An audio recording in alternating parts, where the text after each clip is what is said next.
Civil सेवा परीक्षा की तैयारी कर रहे मेरे सभी प्यारे नौजवान साथियों, नमस्कार। फ्रेंड्स, सरकार ने जातिगत जनगणना कराने की घोषणा कर दी है। आज इसी विषय पर हम लोग बात करेंगे। जातिगत जनगणना। पिछले कुछ समय से अखबारों में आप लगातार पढ़ रहे होंगे कि कुछ राजनीतिक दल जो जनगणना हमारे यहाँ होती, जो सेंसस होती, जो हर 10 साल के बाद होती है, इस बात की मांग कर रहे थे कि जाति के आधार पर जनगणना कराई जाए। और यहाँ तक कि कुछ राज्यों ने तो बकायदे अपने यहाँ जाति के आधार पर जनगणनाएं करवा भी ली, जिनमें 3 राज्यों के नाम आ रहे हैं पढ़ने में: बिहार, तेलंगाना और कर्नाटक। वहाँ जातिगत जनगणनाएं हो चुकी हैं। देखिए, राष्ट्रीय स्तर की जनगणना केंद्र सरकार कराती है, लेकिन उन्होंने अपने स्तर पर जनगणना कराई है। उनका अपना उद्देश्य था। उनका उद्देश्य बहुत ही स्पष्ट था कि हम ये जानना चाहते हैं कि हमारे राज्य में किस किस जाति के कितने कितने लोग हैं, वे कहाँ कहाँ रहते हैं, उनकी सामाजिक आर्थिक स्थिति क्या है, ताकि जब हम प्लान बनाएं, उनके कल्याणकारी योजनाओं के बारे में सोचें, तो हमारे पास डेटा हो, हमारे पास आंकड़े हों उनकी स्थितियों के बारे में, उनके भौगोलिक क्षेत्रों के बारे में। सच बात तो यह है कि तभी सही प्लानिंग की जा सकती है, योजनाओं का सही तरीके से कार्यान्वयन भी किया जा सकता है। तो इन 3 राज्यों ने किए, और 3 राज्यों के करने के बाद वहाँ लोगों की जो ओपिनियन मिली, तो शायद केंद्र सरकार को लगा कि नहीं, यह उपयोगी हो सकती है। तो केंद्र सरकार ने कल यह डिसीजन लिया कि नहीं, अब अगली जो जनगणना होगी उसमें जाति की भी गणना की जाएगी। यानी कि पूछा जाएगा लोगों से कि आप किस जाति के हैं, और बाकायदे फिर उनका उपयोग आवश्यक कामों के लिए किया जाएगा। दोस्तों, इसके राजनीतिक पक्ष को आप भूल जाइए, क्योंकि राजनीतिक पक्ष सिविल सर्विस एग्जामिनेशन के प्रिपरेशन के लिए उपयोगी नहीं होते हैं। हम तथ्यों पर आएंगे, तथ्यों के बारे में बातें करेंगे। सीधी सी बात है कि जातिगत जनगणना की बात हुई है, तो 2 टॉपिक हमारे लिए बहुत इंपॉर्टेंट यहाँ हो रहे हैं। 2 टॉपिक। पहला, जनगणना अपने आप में। हमें मालूम होना चाहिए कि जनगणना का इतिहास क्या रहा है, बहुत ही सामान्य तौर पर। और जब हम जनगणना के इतिहास के बारे में पढ़ेंगे, तो स्पेशली जातिगत जनगणना का जो इतिहास रहा है, उस पर हमारा ज़्यादा ध्यान होगा, फोकस होगा। कि जब भारत में जनगणना की शुरुआत हुई, तो ठीक है, वो तो एक बात है कि जनगणना की शुरुआत हुई और फिर लगातार 2011 तक जनगणना होती रही। 2021 में कोरोना की वजह से जनगणना नहीं हो पाई, ये तो एक हुआ।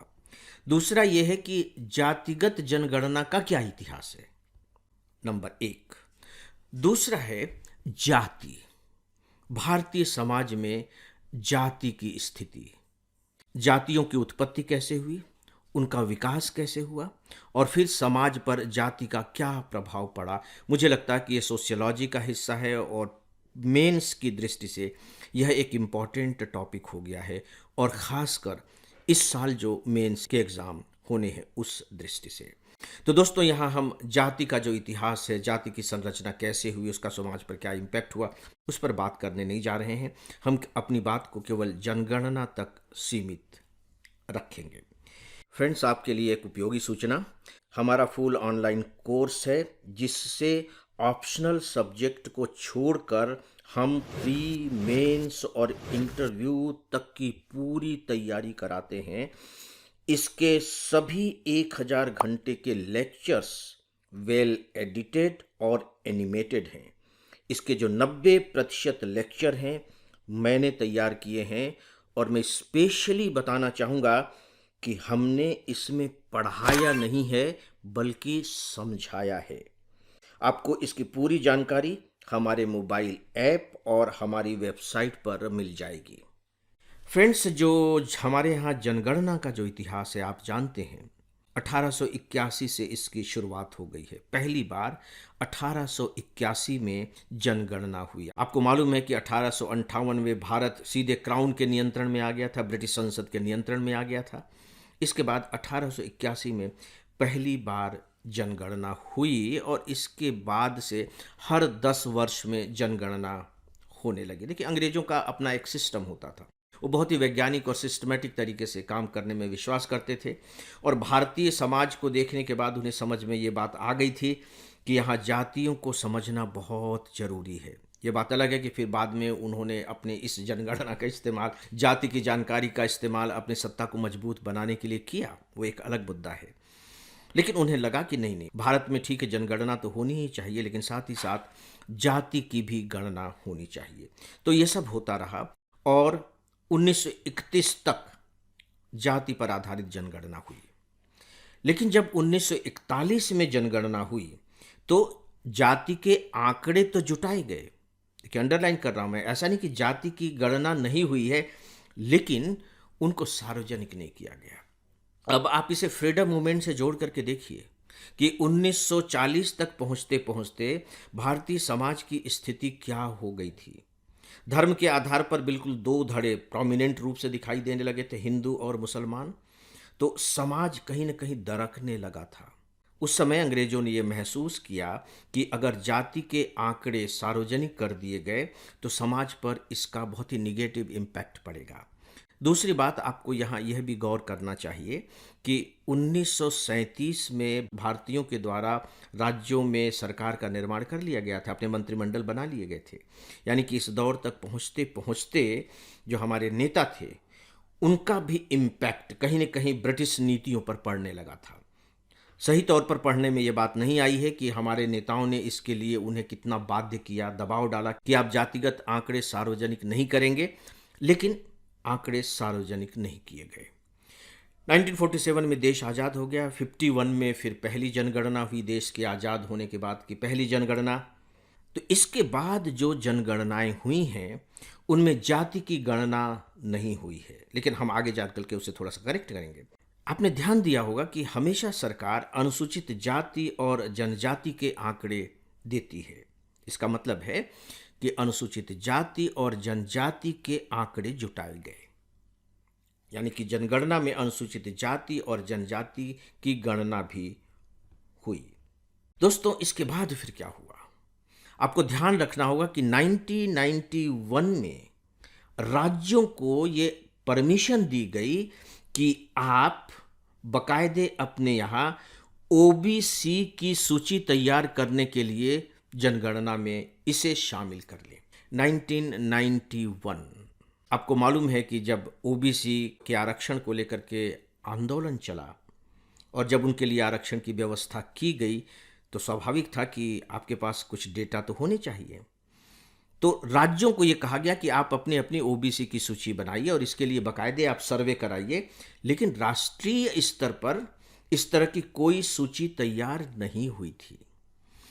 अब सवाल ये उठता है कि जातिगत जनगणना आज़ादी के बाद अब तक कराई क्यों नहीं गई? तो उसके पीछे बहुत ही एक सिंपल सा थॉट था, और वो थॉट ये कि भारतीय समाज ऑलरेडी इतना विखंडित समाज है, जातियों के आधार पर विखंडित समाज है, और यदि हमने उनके आंकड़े जुटा करके और उन्हें सार्वजनिक कर दिया तो इससे कहीं न कहीं हमारा जो समाज है विभाजित होगा, कमज़ोर होगा, और इसका इम्पैक्ट कहीं न कहीं हमारी नेशनल यूनिटी पर भी पड़ सकता है। हमारी जो राष्ट्रीय एकता है वो कमज़ोर हो सकती है।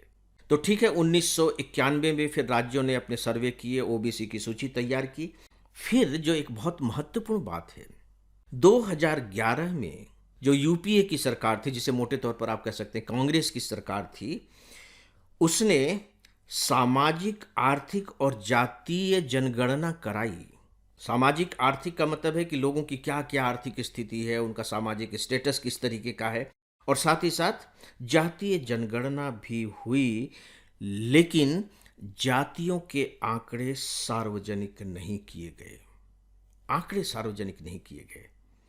इसका मतलब है कि मोटे तौर पर आप कह सकते हैं कि 1931 के बाद जो जातीय आंकड़े हैं हमारे पास सार्वजनिक रूप से उपलब्ध नहीं है। ये एक पक्ष हो गया। अब आप दूसरे पक्ष को देखिए कि हमने लोक कल्याणकारी राज्य की स्थापना का संकल्प लिया है, और सीधी सी बात है कि इसमें ज़रूरी है कि जो हाशिए पर लोग रह रहे हैं, जो आर्थिक, सामाजिक, सांस्कृतिक दृष्टि से कमज़ोर वर्ग के लोग हैं, उन्हें मेन स्ट्रीम में लाया जाए। तो मेन स्ट्रीम में लाने के लिए हमें आंकड़ों की ज़रूरत है। भारत की सामाजिक स्थिति कुछ इस तरीके की रही है, सामाजिक परंपराएं कुछ इस तरह की रही हैं कि कुछ पर्टिकुलर जातियां हमेशा हाशिए पर रही, ऐतिहासिक काल से हमेशा हाशिए पर रही। इसीलिए जाति की जनगणना इंपॉर्टेंट हो जाती है। अगर कुछ विशेष जातियां ही हाशिए पर हैं तो हमें मालूम होना चाहिए कि भाई वो जातियां कौन कौन है, कितनी है, कहाँ कहाँ रह रही हैं, उनकी इनफैक्ट किस बात की रिक्वायरमेंट है, किस तरीके से उनका विकास किया जा सकता है, उनके लिए किस किस तरीके की योजनाएं बनाई जानी चाहिए, कहाँ कितना फंड दिया जाना चाहिए। तो ये सब निर्णय आप कैसे लेंगे यदि आपके पास आंकड़े नहीं होंगे? तो इस पर विचार किया जाने लगा। अब आप देखिए कि धीरे धीरे धीरे धीरे कितनी ज़्यादा योजनाएं ऐसी चल गई हैं जो इन लोगों के लिए लागू की गई हैं। तो दोस्तों, दो तरफा बात है। एक तरफ तो ये कि कुछ पॉलिटिकल पार्टी लगातार इस बात की मांग कर रही थी कि जातीय जनगणना कराई जानी चाहिए। दूसरी बात कि जो कार्यक्रम लागू किए जा रहे हैं उन्हें बहुत ही वैज्ञानिक और व्यवस्थित तरीके से लागू करने के लिए ज़रूरी हो गया था कि हमारे पास इनके आंकड़े हों। तो इन सब को देखते हुए मुझे लग रहा है कि केंद्र सरकार ने फिर अब जातीय जनगणना कराने की घोषणा की है, निर्णय लिया है। लेकिन महत्वपूर्ण तथ्य यह है कि यह निर्णय कब से लागू होगा, इसके बारे में अभी कोई बहुत स्पष्ट घोषणा नहीं हुई है। तो दोस्तों, जाति जनगणना के बारे में ये कुछ बहुत ही महत्वपूर्ण बातें थी। आगे जिस तरह के डेवलपमेंट होंगे हम लोग उस तरीके से फिर इस विषय को आगे बढ़ाएंगे। फिलहाल बस इतना ही। और दोस्तों, इसी के साथ ही आज के इस डेली ऑडियो लेक्चर को यहीं समाप्त करता हूँ। नमस्कार।